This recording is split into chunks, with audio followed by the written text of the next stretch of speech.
नमस्कार दोस्तों, मैं अंकुर उपाध्याय स्वागत करता हूं आप सभी का आपके अपने YouTube channel share market analysis में। बाजार की अपडेट दे दूं तो निफ्टी ने एक बार फिर लाइफ हाई लगा दिया है और सेंसेक्स भी almost I think life high ही लगाता हुआ दिखाया आज के ट्रेडिंग सेशन में आपको। जी हाँ, आज सेंसेक्स और निफ्टी ने दोनों ने लाइफ हाई लगा दिया है। एंड अगर बात करें करंट सिचुएशन की तो निफ्टी हल्का सा लाल निशान में है, 5 पॉइंट केवल नीचे, जो कभी भी हरे निशान में आ रहा है। सेंसेक्स भी इसी तरीके से केवल 50 पॉइंट नीचे है, जो कभी भी हरे निशान में आ रहा है। और बैंक निफ्टी कल जो लीडरशिप ले रहा था, आज वो थोड़ा सा एज कंपेयर टू निफ्टी और सेंसेक्स थोड़ा ज्यादा डाउन है, 0.2%। तो यहां भी कोई बड़ी गिरावट नहीं है, बट थोड़ा सा नीचे दिख रहा है आपको। लेकिन आज अच्छी बात यह कि मार्केट ब्रेथ अच्छी है, क्योंकि मिड कैप और स्मॉल कैप अच्छा कर रहे हैं। 0.84% स्मॉल कैप अप है और आधे परसेंट के करीब की तेजी आपको मिड कैप इंडेक्स में देखने को मिल रही है। और इसी के साथ साथ अगर मैं देखूं तो ये दोनों ही डे हाई के आसपास ट्रेड करते हुए दिख रहे हैं, यानी कि आज स्मॉल कैप और मिड कैप में जो कल तक पैनिक था, बड़ी गिरावट थी, दिक्कत थी, वो देखने को नहीं मिल रहा है। तो ये एक अच्छी चीज देखने को मिल रही है। एडवांस और डिक्लाइनिंग शेयर्स का रेशियो भी अच्छा पॉजिटिव है। 1570 शेयर्स समथिंग पॉजिटिव ट्रेड कर रहे हैं, जिसके सामने 578 580 शेयर्स नेगेटिव ट्रेड करते हुए दिख रहे हैं। तो मार्केट ब्रेथ भी काफी स्ट्रांग है। ऑलमोस्ट एक गिरने वाले शेयर के सामने 2 से 2.5 बढ़ने वाले शेयर आप कह सकते हैं दिख रहे हैं इस समय। आगे मैं आप सभी के साथ बात करूं तो एक आईपीओ भी है जो बाजार में लिस्ट हुआ है आज, मुक्का का, जो कि 52% के प्रीमियम के साथ ट्रेड करता हुआ दिख रहा है currently. Sector specific metal, media, PSU banks में तेजी और मेटल्स को लेकर आज एक रिपोर्ट भी आई है ब्रोकरेज फर्म की, जिसकी वजह से स्टॉक्स में तेजी आते हुए दिख रही है। और जेएसडब्ल्यू स्टील उन्हें काफी ज्यादा पसंद है। एंड जेएसडब्ल्यू स्टील की बात करें तो वही टॉप गेनर है आज, कहीं ना कहीं 3.25% के करीब की तेजी आपको जेएसडब्ल्यू स्टील में देखने को मिल रही है। तो ब्रोकरेज हाउसेस फुल एक्शन में है, प्रमोटर्स फुल एक्शन में है, फंड रेजिंग फुल एक्शन में है। तो ये 3-4 चीजें कंटिन्यू चल रही हैं और हमें डिसीजन लेना बहुत मुश्किल हो रहा है, क्योंकि अगर मैं कल ब्रोकरेज हाउस की रिपोर्ट पढ़ूं तो वो पॉजिटिव आई है, और उससे पहले एक रिपोर्ट आई थी जिसने JSW steel plus Tata steel, पूरे स्टील सेक्टर पे ही नेगेटिव रिपोर्ट निकाली थी। अभी मेरे को नाम याद नहीं आ रहा ब्रोकरेज हाउस का, मैंने वीडियो भी कवर करी थी। तो कभी पॉजिटिव कभी नेगेटिव, सेम चीज आपके लिए आईटी के लिए। 3-4 ट्रेडिंग सेशन पहले आईटी के लिए नेगेटिव रिपोर्ट आई, कल पॉजिटिव आ गई। तो ये चल रहा है कंटिन्यू। स्टॉक स्पेसिफिक बात करूं तो आईआईएफएल फाइनेंस 10% कूद गया है ऊपर।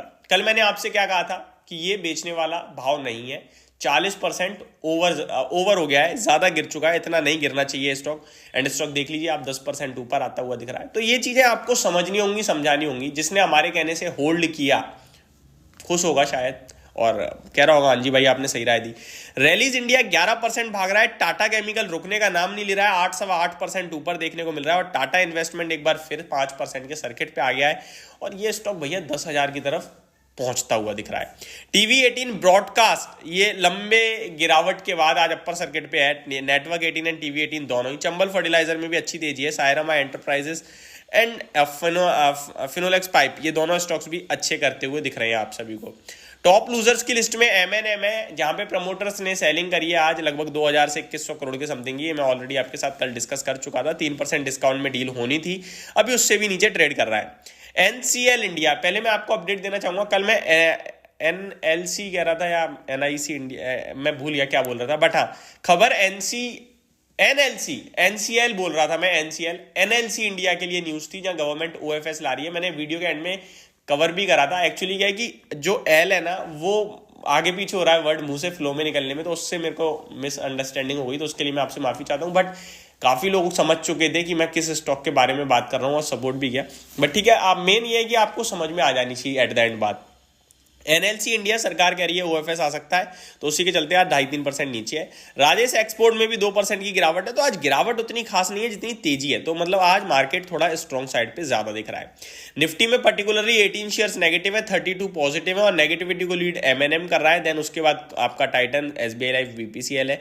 और पॉजिटिविटी को लीड आज टाटा स्टील और जेएसडब्ल्यू स्टील कर रहे हैं। तो 2-3 दिन पहले इनको डाउनग्रेड करा, आज ब्रोकरेज हाउस की पॉजिटिव रिपोर्ट आ गई तो शेयर्स कूदते हुए दिख रहे हैं। अभी निफ्टी दोबारा से हरे निशान में आ गया और 18 पॉइंट ऊपर दिख रहा है, जहां मिड कैप और स्मॉल कैप थोड़ा और लीडरशिप बढ़ाते हुए दिख रहे हैं अपनी। तो मार्केट ओवरऑल पॉजिटिव साइड पे ट्रेड कर रहा है आज। अब बताता हूं आपको मेन चीज। मेन है कल फेड चेयरमैन की कमेंट्री। मैंने वीडियो में बता दिया था कि उन्होंने कुछ ऐसा नहीं कहा कि बाजार भागे और उन्होंने कुछ ऐसा भी नहीं कहा कि बाजार गिरे। अब बाजार गिरेगा तो नेगेटिव चीजें बोलने के लिए और पड़ेगा तो पॉजिटिव है। उन्होंने कहा हम रेट कट करने के अभी मूड में नहीं है, हम इन्फ्लेशन की तरफ बढ़ रहे हैं आगे और 2% का टारगेट हमें अचीवेबल लग रहा है और उसको अचीव करेंगे, उसके बाद ही सोचेंगे। उससे पहले करा तो इन्फ्लेशन दोबारा ऊपर आ सकता है, जो कि हमारे लिए प्रॉब्लम का विषय है। अब इसके चलते बाजार गिर जाता तो हम लोग कह देते कि रेट कट नहीं करेंगे, ये उन्होंने दोबारा पुष्टिकरण कर दिया है तो बाजार गिर गया। अब बाजार ऊपर आ गया तो हम लोग कह रहे हैं कि इन्फ्लेशन का टारगेट अचीवेबल लगने लगा है जेरोम पॉवेल साहब को, तो स्टॉक मार्केट ऊपर आ गया। तो कल की कमेंट्री न्यूट्रल थी, बट मार्केट जैसे लेना चाहता है लेने देते हैं। कल अमेरिका का बाजार इसी के चलते ऊपर बंद हुआ, लेकिन अभी अगर आप डाउ फ्यूचर नैस्डैक फ्यूचर्स देखोगे तो दोनों आपको लाल निशान में देखने को मिलेंगे। और अमेरिका के बाजार में भी कोई खास तेजी नहीं थी, 75 पॉइंट ऊपर बंद हुआ है डाउ जोन्स आपके लिए केवल। और अभी गिरावट देखो तो लगभग आधे % के करीब की फ्यूचर्स में गिरावट दिख रही है, बट हम लोग उस पर रिएक्ट नहीं कर रहे हैं। क्यों? क्योंकि हमारा भारतीय बाजार आज कल खुलेगा ही नहीं, कल हमारी छुट्टी है महाशिवरात्रि के चलते। तो आपको आज दुनिया भर के किसी मार्केट से कोई संकेत लेने ही नहीं है, क्योंकि हम बंद रहेंगे, हमारा कोई मतलब ही नहीं है, हम सीधे मंडे को लेंगे। तो कल जो होगा दुनिया भर के बाजारों में उस पर हम कल मंडे को रिएक्ट करेंगे, आज वाले बाजारों से हमें लेना देना है नहीं। तो ये आपके लिए कुछ इंपॉर्टेंट चीजें थी जो मैंने डिस्कस कर दी है। अब स्टॉक स्पेसिफिक आप सभी के साथ नेक्स्ट वीडियो में बात करूंगा, तो चैनल के साथ बने रहिएगा। Thank you so much for watching this video. Have a great day guys.